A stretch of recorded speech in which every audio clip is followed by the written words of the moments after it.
ipahayag ang kanyang pag-ibig, tas sa lahat ng panahon.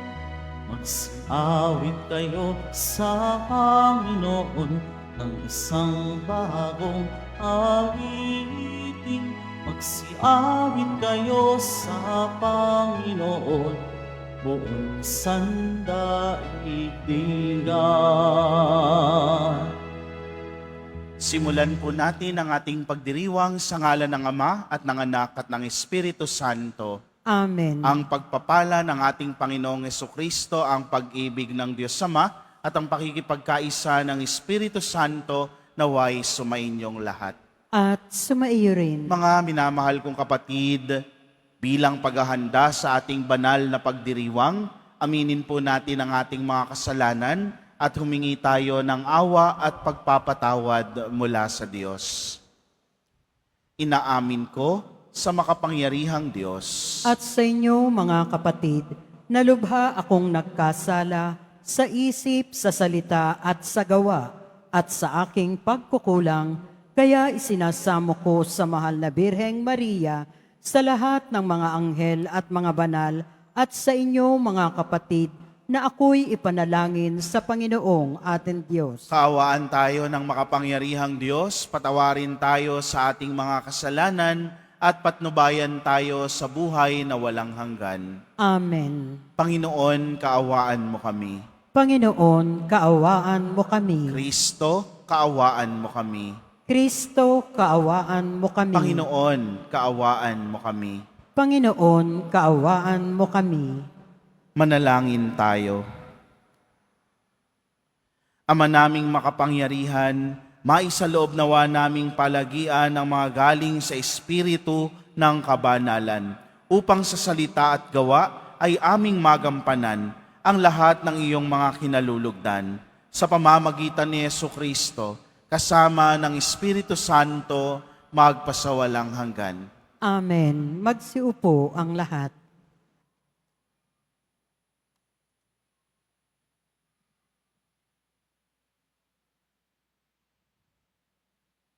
Pagbasa mula sa aklat ni Sirach.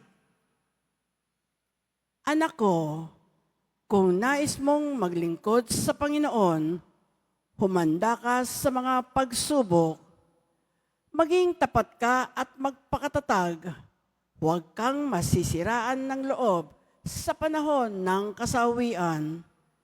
Manalig ka sa Panginoon at huwag kang lalayo sa Kanya.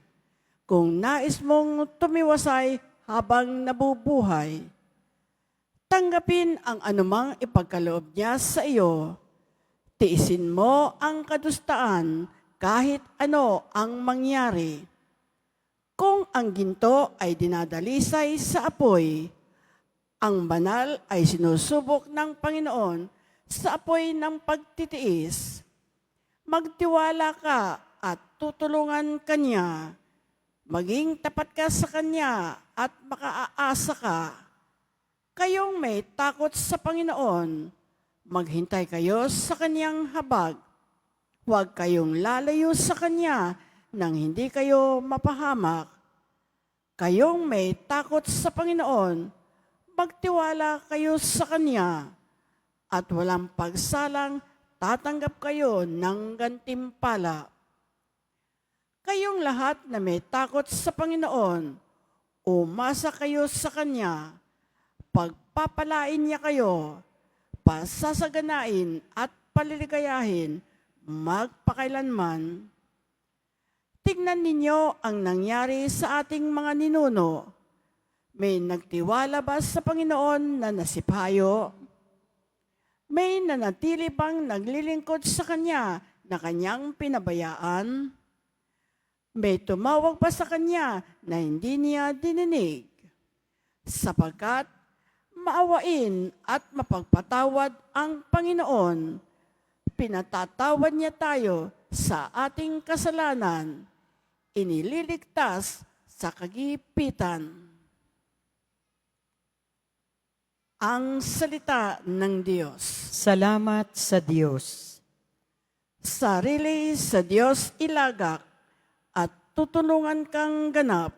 Sarili sa Diyos ilagak at tutulungan kang ganap.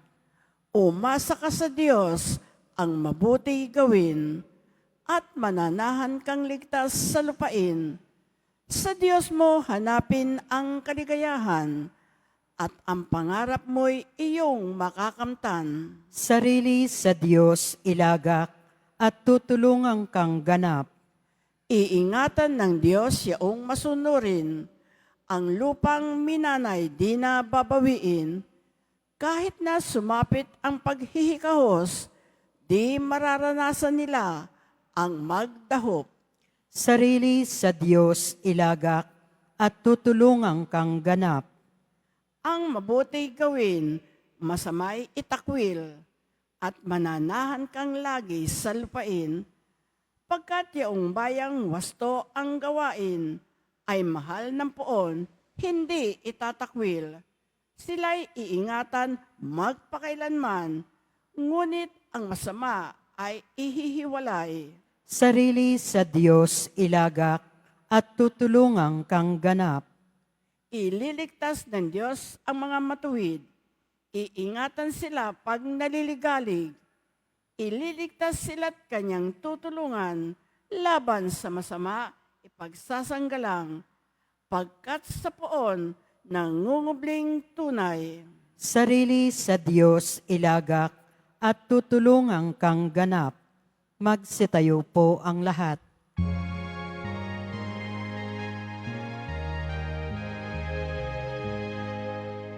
Alleluia, Alleluia, Alleluia, Alleluia.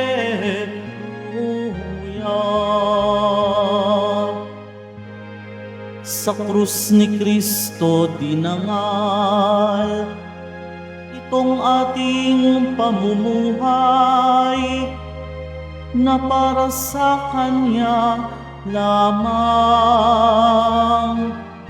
Alleluia, Alleluia, Alleluia, Alleluia.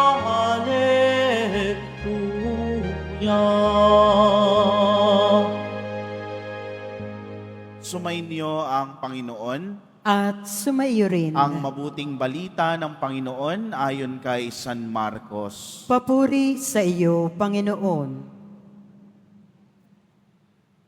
Noong panahong iyon, sina Jesus at ang kanyang mga alagad ay nagdaan ng Galilea. Ayaw ni Jesus na malaman ito ng mga tao sapagkat tinuturuan niya ang kanyang mga alagad. Sinabi niya, ang anak ng tao ay pagkakanulo at papatayin, ngunit muling mabubuhay sa ikatlong araw. Hindi nila naunawaan ang sinabi niya, ngunit natatakot naman silang magtanong sa kanya. At dumating sila sa Capernaum. Nang sila'y nasa bahay na, tinanong ni Jesus ang kanyang mga alagad, ano bang pinagtatalunan ninyo sa daan? Hindi sila kumibo, sapagkat ang pinagtatalunan nila'y kung sino sa kanila ang pinakadakila. Naupo si Jesus, tinawag ang 12 at sinabi, ang sino mang nagnanais maging una ay dapat maging huli sa lahat at maging lingkod ng lahat. Tinawag niya ang isang maliit na bata at pinatayo sa harapan nila. Pagkatapos, kinalong niya ito at sinabi, ang sino mang tumanggap sa isang maliit na batang tulad nito, alang-alang sa akin ay tumatanggap sa akin. At sino mang tumanggap sa akin, hindi ako ang kanyang tinatanggap, kundi ang nagsugo sa akin. Mga kapatid, ang mabuting balita ng ating kaligtasan. Pinupuri ka namin, Panginoong Hesu Kristo. Magsiupo ang lahat. Isang pinagpalang gabi po sa ating lahat. Good evening. At sa mga kasama nating kapwa deboto na nakatutok at kaisa natin sa pagmimisa sa iba't ibang social media platforms ng Quiapo Church, ang pagpapala ng ating Pong Jesus Nazareno ay sumainyo saan mang dako kayo ng Pilipinas o ng mundo. Libre mangarap. Madalas naman nating naririnig yon. At isa sa mga pinakamasarap na gawin ay ang mangarap sa buhay. Diba? Walang masamang mangarap. O, hindi masama ang mangarap. Sabi nga, no, chase your dreams. Mangarap tayo at dahil libre, taas-taasan na daw natin ang pangarap natin, hindi ba? Lahat naman tayo siguro may pangarap. Marami dito sa atin ang pumunta sa Quiapo Church para isang guni ang ating mga pangarap, ang ating mga plano sa buhay sa ating Pong Jesus Nazareno. Di ba? Nagsisimba tayo, nagpapasalamat tayo sa Diyos, nilalatag din natin yung mga plano at mga pangarap natin sa buhay. Sa mga magulang na naririto, may pangarap tayo sa kanya-kanya nating mga anak. Tama? No? Walang ninais na masama ang mga magulang para sa mga anak. Bagkus, pinapangarap nila na maging maayos, ligtas, no? Malusog ang kanilang mga anak, makatapos sa pag-aaral, no? At magkaroon ng maayos na buhay. Wala naman yatang mga magulang na nangarap ng hindi maganda para sa kanilang mga anak. Ay, sana magbulakbol yung anak ko. Wala naman yatang ganon, ano? So, ang pangarap natin ay laging sa ikabubuti. Pero, sa mga pangarap na ito, kapag ka masyado nang natali ang ating mga pagkatao, ang ating mga mata at paningin sa pangarap lamang na ito, at para makamit ito kahit na kumapit ka na sa patalim, doon nagiging masama ang tao. Ha? Wala naman sanang maging masama sa pagiging tanyag, sa pagiging sikat, sa pagiging kilala. Kaya lang, yung iba, no, nakakalungkot mang isipin, ay ito na yung kumain sa kanilang pagkatao na wala na yung pagkikipagkapwa-tao. Ang lahat na lang ng gusto ay para sa sarili. Pangarap na lang para sa sarili. Mga minamahal kong kapatid, ngayong araw na ito, isa ito sa mga mahalagang leksyon na itinuturo sa atin ng ating Panginoon. Samantalang ang mga alagad ay nagtatalo-talo kung sino sa kanila ang pinakadakila, siguro meron din naman sila mga pangarap na sarili. Kaya lang doon na lang natali, pinagtatalunan na nila kung sino ba yung pinakamagaling sa kanila, pinakasikat sa kanila, pinakamahusay sa kanila, kahit na matapakan na nila ang ibang tao. Yung kapwa nila apostol. Tayo din ay pinapaalalahanan ngayong gabing ito na sa ating mga pangarap, huwag nating kalimutan ang pakikipagkapwa, huwag natin ding kalilimutan na isangguni ang mga pangarap na ito sa ating Panginoon. Aminin man natin sa hindi, sa kahinaan natin bilang tao, kapag ka masyado na nating hinahabol ang mga pangarap na ito, nakakalimutan natin yung kapakanan ng mga mahal natin sa buhay. Kasi gusto mo na lang mangyari ito na yumaman ka, maging sikat ka, manalo ka sa posisyon na ito, makuha mo yung kapangyarihan kahit na anong mangyari, kahit mawala yung mga taong mahalaga sa aking buhay.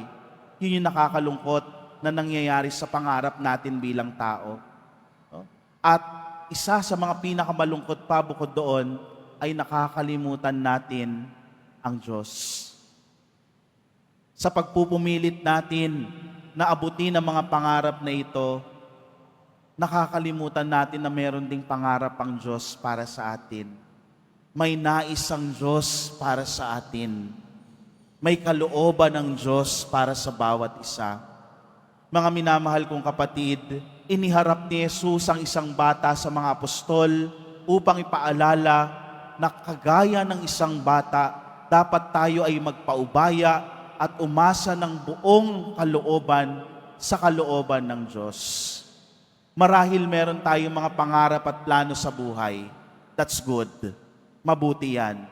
Pero sana sa kahulihan ng bawat panalangin, sa kahulihan ng bawat pakikipag-usap natin sa Diyos, sa kahulihan ng paglalatag natin ng mga pangarap na ito, ang masabi lang natin ay matupad din nawa ang pangarap ng Diyos sa atin. At ano yung pangarap ng Diyos sa atin? Walang iba kung hindi ang buhay ng kabanalan at kabutihan bilang mga anak ng Diyos. Walang hindi mabuting nanaisin ng Diyos para sa atin. Kaya nawa ay matutunan natin kagaya ng isang bata na magpaubaya sa kalooban ng Diyos.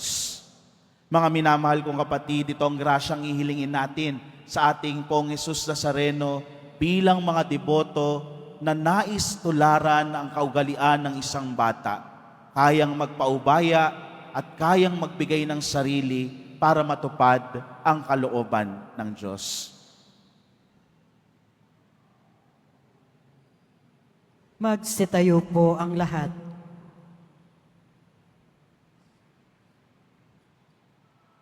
Mga minamahal kong kapatid, ipinahayag ng Panginoon ang kanyang mapagligtas na kamatayan at muling pagkabuhay. Sa pamamagitan niya, ang mapagmalasakit na lingkod, dalhin natin ang ating mga petisyon sa Ama ng lahat ng habag. Mahabaging Diyos, basbasan mo ang iyong mga anak. Mahabaging Diyos, basbasan mo ang iyong mga anak. Ang mga pinuno ng simbahan, naway magpakita ng maliwanag na pananaw ng magpatimping katatagan sa mga kaguluhan ng ating panahon. Manalangin tayo. Mahabaging Diyos, basbasan mo ang iyong mga anak. Ang kapayapaan at pagkakaisa naway maghari sa lahat ng mga bansa at sa lahat ng tao sa mundo. Manalangin tayo. Mahabaging Diyos, basbasan mo ang iyong mga anak. Atin nawang mapagtanto na hindi matatagpuan sa kapangyarihan at pagiging kagalang-galang ang tunay na kadakilaan, kundi makikita lamang ito sa paglilingkod sa kapwa. Manalangin tayo. Mahabaging Diyos, basbasan mo ang iyong mga anak. Ang may sakit naway maiugat ang kanilang pagdurusa sa mga paghihirap ni Jesus sa krus. Manalangin tayo. Mahabaging Diyos, basbasan mo ang iyong mga anak. Ang mga nauna na sa ating mga yumao, naway tumanggap ng kapatawaran sa kanilang mga kasalanan. Manalangin tayo. Mahabaging Diyos, basbasan mo ang iyong mga anak. Sa ilang sandali ng katahimikan, ating ipanalangin ang iba pang mga pangangailangan ng ating pamayanan. Gayon din ang mga intensyon na inialay sa ating misa sa araw na ito at isama rin natin ang ating mga pangsariling kahilingan.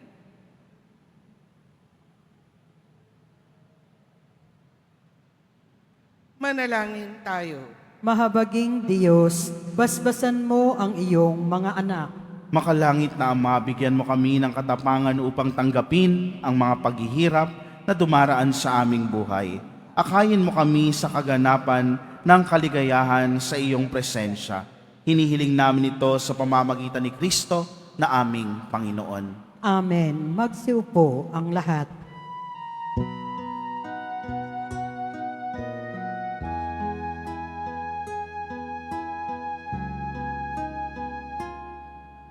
Ang maihahandog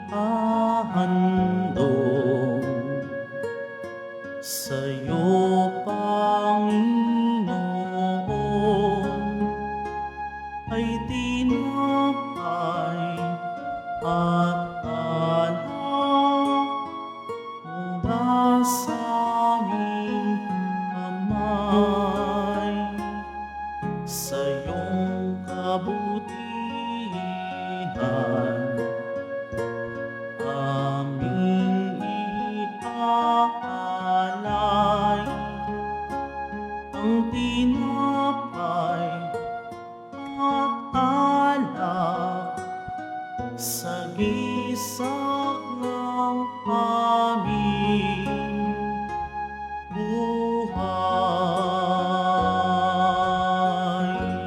Magsitayo po ang lahat. Manalangin kayo mga kapatid upang ang paghahain natin ay kalugdan ng Diyos Amang makapangyarihan. Tanggapin nawa ng Panginoon itong paghahain sa iyong mga kamay, sa kapurihan niya at karangalan sa ating kapakinabangan at sa buong sambayanan niyang banal. Ama naming lumikha, sa pagganap namin ng banal na pagdiriwang upang ikaw ngayoy aming paglingkuran, hinihiling namin naway mapakinabangan ang aming inihahain sa iyong karangalan. Sa pamamagitan ni Yesu Kristo, kasama ng Espiritu Santo, magpasawalang hanggan.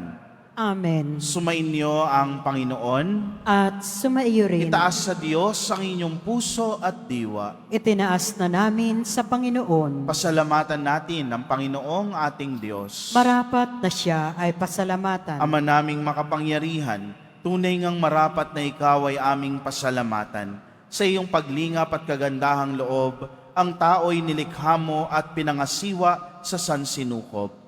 Sa hangad mong siyang iwastong lubos, siya'y pinagdusa mo sa kanyang pagtalikod. Sa iyong paggiliw, iyong ipinahintulot na makabalik siya sa pamamagitan ni Kristo Jesus.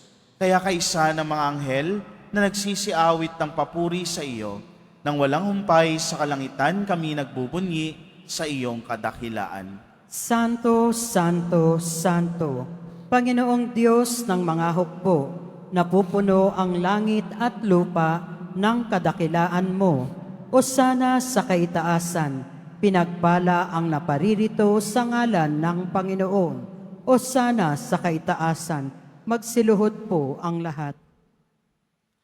Ama naming banal, ikaw ang bukal ng tanang kabanalan, kaya't sa pamamagitan ng iyong Espiritu, gawin mong banal ang mga kaloob na ito, upang para sa aming maging katawan at dugo ng aming Panginoong Heso Kristo. Bago niya pinagtiis ang kusang loob na maging handog, hinawakan niya ang tinapay, pinasalamatan kanya, pinaghati-hati niya iyon, iniabot sa kanyang mga alagad at sinabi, "Tanggapin ninyong lahat ito at kanin, ito ang aking katawan na ihahandog para sa inyo."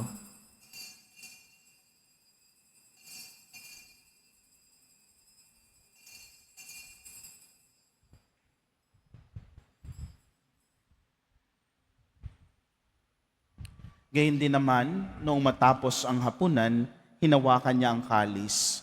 Muli kanyang pinasalamatan.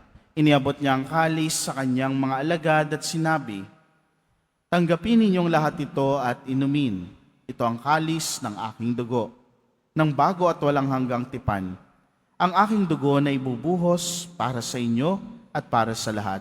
Sa ikapagpapatawad ng mga kasalanan, gawin ninyo ito sa pag-alala sa akin."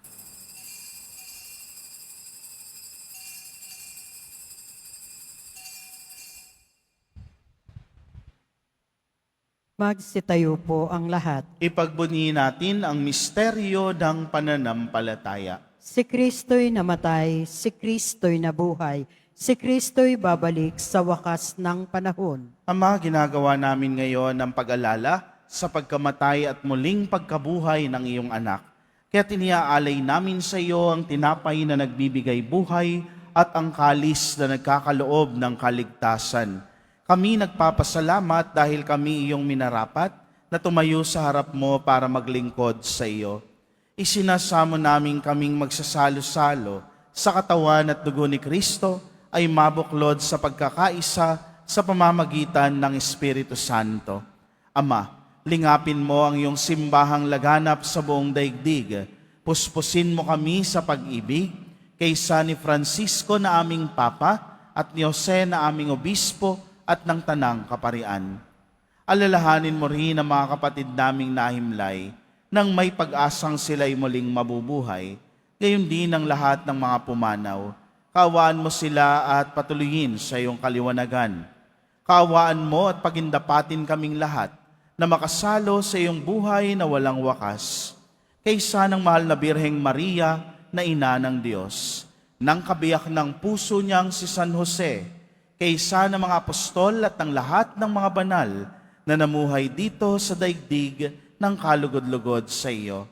May pagdiwang nawa namin ang pagpupuri sa ikararangal mo sa pamamagitan ng iyong anak na aming Panginoong Heso Kristo. Sa pamamagitan ni Kristo, kasama niya at sa Kanya, ang lahat ng parangal at papuri ay sa iyo, Diyos samang makapangyarihan, kasama ng Espiritu Santo, magpasawalang hanggan. Amen. Sa tagubilin ng mga nakagagaling na utos at turo ni Jesus na Panginoon natin at Diyos, ipahayag po natin ng lakas loob. Ama namin, sumasalangit ka, sambahin ang ngalan mo, mapasa amin ang kaharian mo, sundin ang loob mo dito sa lupa para nang sa langit. Bigyan mo kami ngayon ng aming kakanin sa araw-araw at patawarin mo kami sa aming mga sala para nang pagpapatawad namin sa nagkakasala sa amin at huwag mo kaming ipahintulot sa tukso at iadya mo kami sa lahat ng masama. Hinihiling namin kami adya sa lahat ng masama, pagkalooban ng kapayapaan araw-araw, iligtas sa kasalanan at ilayo sa lahat ng kapahamakan. Samantalang aming pinananabikan ang dakilang araw ng pagpapahayag ng tagapagligtas naming si Hesu Kristo. Sapagkat iyo ang kaharian at ang kapangyarihan at ang kapurihan magpakailanman. Amen. Panginoong Hesukristo, sinabi mo sa iyong mga apostol, kapayapaan ang iniiwan ko sa inyo, ang aking kapayapaan ang ibinibigay ko sa inyo. Tunghayan mo ang aming pananampalataya at wag ang aming mga pagkakasala. Pagkalooban mo kami ng kapayapaan at pagkakaisa ayon sa iyong kalooban. Kasama ng Espiritu Santo, magpasawalang hanggan. Amen. Ang kapayapaan ng Panginoon ay laging sumainyo. At sumaiyo rin. Magbigayan po tayo ng kapayapaan sa isa't isa.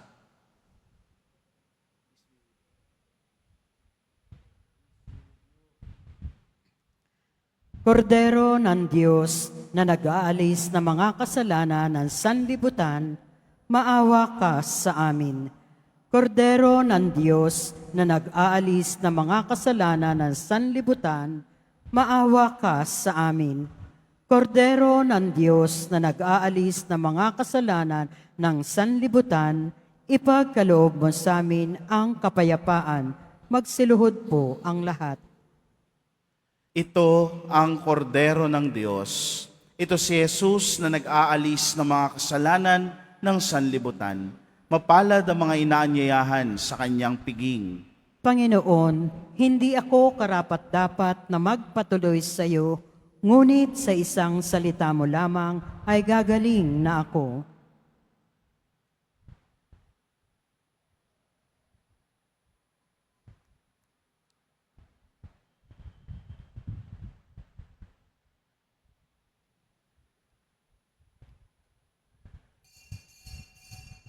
Para sa lahat ng tatanggap ng banal na komunyon, sasagot po tayo ng amen pagkasabi ng pari o lay minister ng katawan ni Kristo at isubo agad sa bibig bago umalis sa harapan ng pari o lay minister. Sumunod po tayo.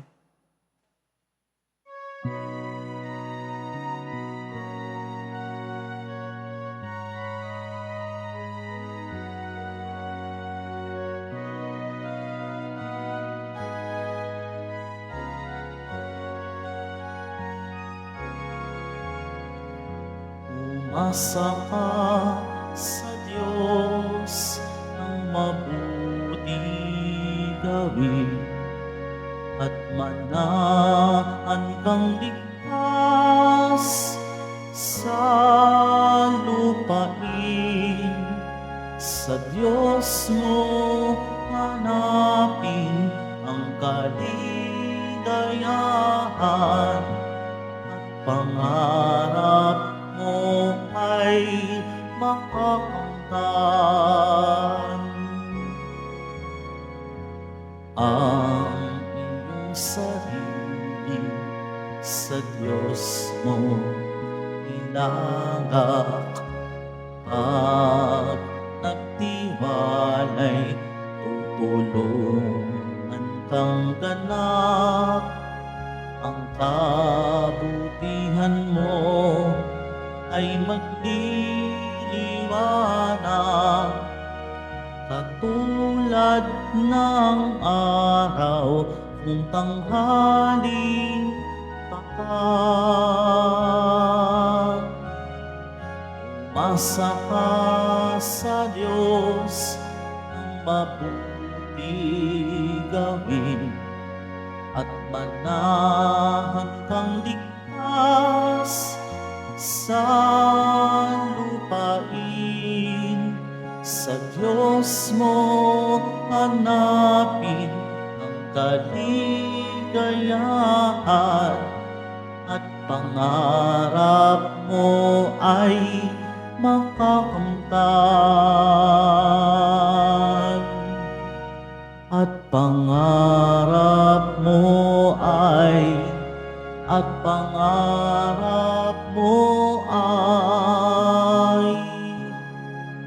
makakamtan.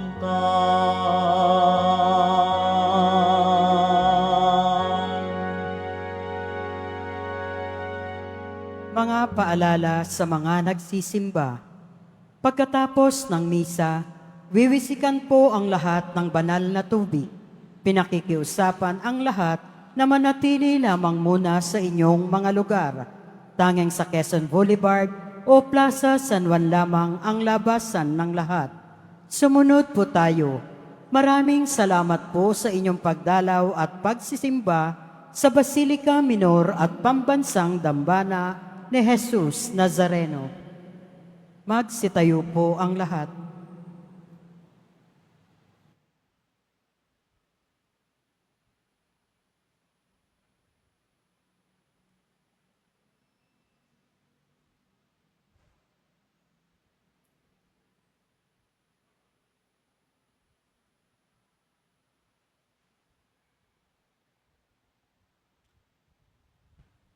Manalangin tayo. Ama naming mapagmahal, ipagkaloob mong aming mapakinabangan ang dulot na kaligtasan ng aming pinagsaluhan bilang sangla ng iyong tiyak na pagsagip sa tanan sa pamamagitan ni Jesucristo kasama ng Espiritu Santo magpasawalang hanggan. Amen. Sumainyo ang Panginoon. At sumaiyo rin. Mahal na pong Jesus Nazareno, inihayag mo sa pamamagitan ng krus ang walang maliw na pag-ibig ng Diyos sa sangkatauhan. Pakinggan mo ang kahilingan lalo na para sa mga nangangailangan ng iyong tulong at awa. Makamtan nawa namin ang iyong kasagutan na may utang na loob na tinatanaw. Basbasan din po ninyo ang mga imahen at dasalan upang lalo kaming manalangin at magtiwala. Sa pamamagitan ng bendisyon na ito, naway lalo kaming maging mapaglingkod, masunurin at tapat sa iyo na aming maluwalhating Panginoon magpasawalang hanggan. Amen. At pagpalain kayo ng makapangyarihang Diyos, Ama, Anak at Espiritu Santo. Amen. Humayo kayong taglay ang kapayapaan ng Poong Jesus Nazareno. Salamat sa Diyos.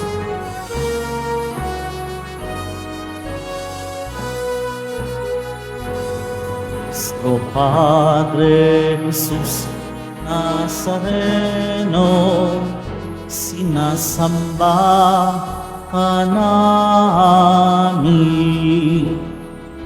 Pinipinto po ka namin. Aral mo ang aming buhay at kaligtasan. O Padre Jesus Nazareno, iligtas mo kami sa kasalanan. Ang krus mong pinamatayan ay sagisag ng aming kaligtasan. Nuestro Padre Jesus Nazareno, dinarangal ka namin.